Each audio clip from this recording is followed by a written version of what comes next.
Hey everyone, today I will be talking about Cousin Bette. I finished the novel yesterday and I want to share my thoughts. First of all, something I really admire about Balzac's writing style is his way of creating characters that feel so alive and that are so detailed. It truly feels like you're reading about real characters. It's almost like Balzac knew these people in person, and it feels like they are not made up at all. He is able to create such realistic characters that feel so real, and that is something that I truly admire. Now, I had to make myself a little family tree. I don't know if you can see it, but I have written down the names of the characters, the families, the daughters and the sons, just to keep them separated from each other, because especially in the beginning of the novel, it was a bit chaotic because certain characters have different names, and then on the same page Balzac is using different names for the same character, and it sometimes gets a little confusing. Normally I can find the family trees online, especially when the books are popular, but I couldn't find a family tree for Cousin Bette. So I made one myself, and I will also link it in the description box. So if you'd like to use my family tree, you can use it. This book deeply focuses on the relationship between husband and wife, between parents and children, and between lovers and mistresses. The point of view that we follow constantly switches, so we get to know everything about every character from this book. There are quite some characters in this book, and the point of view constantly switches between them. Now, what is Cousin Bette about? This is mainly about the power of beauty, I'd say, and the power that women hold over men. And it's also about relationships, like I said, husband-wife, husband-daughter, and so on. The story is set in Paris, and we get to know four men, their family life, and these four men falling in love with the same woman and taking this woman as their mistress. The name of this woman is Valérie, and she is so beautiful, so charming, so good with words that she wraps these men around her finger. Now, the only thing that Valérie wants is their money. Now, we especially follow the family Hulot, and the man, the Baron, is married to his wife, obviously, and the Baron falls in love with Valérie, and he starts an affair with her. At some point, Valérie is working together with Cousin Bette. She is a cousin of the family Hulot, and they work together to destroy the family because they both want revenge. Especially Bette wants revenge, and so they work together throughout the novel to utterly destroy the family Hulot. There's always something happening in this novel which makes you want to turn the pages. The ending of the novel wasn't really surprising or shocking, but I didn't see it coming, and I always love that. Balzac's writing style is very descriptive and very detailed. Now, I've read two of his other novels, and I must say that Cousin Bette is less beautiful to read, if you know what I mean. Like, his sentences in his other books were like so much more polished and so much more beautiful than the sentences in here. Don't get me wrong, the prose in this book was amazing, but it wasn't like as quotable as his other works. Now, I looked it up earlier today, and this book was one of his older works, so might have something to do with that. I marked two quotes, and I want to share them with you. The first quote: "Nothing is more irritating to a married man than to meet his wife at every turn, standing in the way of a desire, however fleeting." Second quote: "It seems to me," she added aloud, "that I suffer sufficiently myself to be allowed to see my children happy." The things I kept track of in this book were quotes, important things, romance, references, and funny things. Now, I found a lot of funny quotes. I will read you guys one of the funny quotes. "I love you and you will be mine. I want to say one day to Hulot, you took Josepha from me. Now I have your wife. It's the old law of an eye for an eye, and I'll stick to my plan. Unless, of course, you should become much too ugly. Alright, so let's get into a more detailed summary of what happens in the book. Now, this is going to be full of spoilers, so if you don't want to get spoilers and you still want to read this book, then I suggest that you stop watching here, because I'm going to go over everything that I've written down inside my journal, and it's going to reveal everything that is going on in this story. Okay, so I think I'm gonna have to put the family tree on the screen so you guys can follow. So we have Célestin Crével. Monsieur Crével is visiting the Baroness to complain because his daughter Célestine is married to her son, and he is spending all of her dowry money. And yeah, Crével is just there to complain because his daughter is financially not doing so well. Now, Crével also admits to the Baroness that he has ruined the marriage between the Baroness's daughter and the man that she was supposed to marry. Because he said that his daughter has financial problems because of her son. And so the marriage got broken off, and it's Crével's fault. Alright, and then Crével tells Adeline that he is in love with her, and he also tells her how horrible her husband is. Now, Crével tells her that he's madly in love with her, and he also warns her that her husband is a horror of a husband. He is not a good man. Now, how did he find out? Crével and the Baron, they met each other through their mistresses. So he tells Adeline, do you know how we two met, your husband and I? We had the same mistress. Just horrible to get to hear such a thing. And so Adeline is like obviously kind of shocked. And now Crével also tells Adeline that he is so angry with the Baron because Crével had a mistress called Josepha, and Célestine's husband stole Josepha away. Josepha was Crével's mistress, and Jenny Cadine was the Baron's mistress.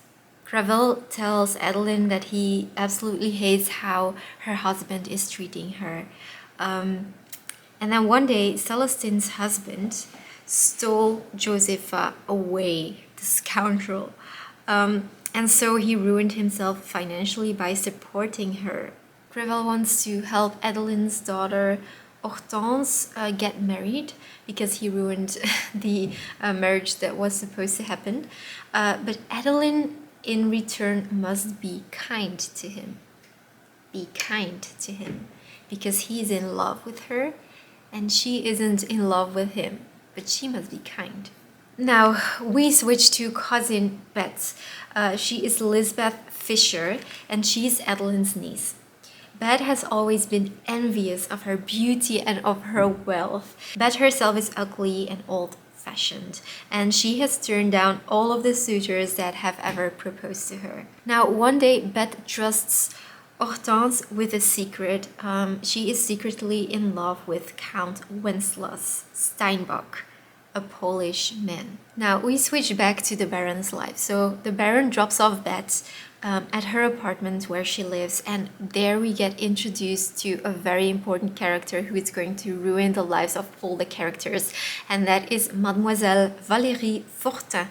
And she is married to Monsieur Jean-Paul Stanislas Marneff, her husband. And the Baron sees her for the first time, and he is struck and enchanted by her beauty. But Valérie and Jean-Paul, they live in poverty just like Bette.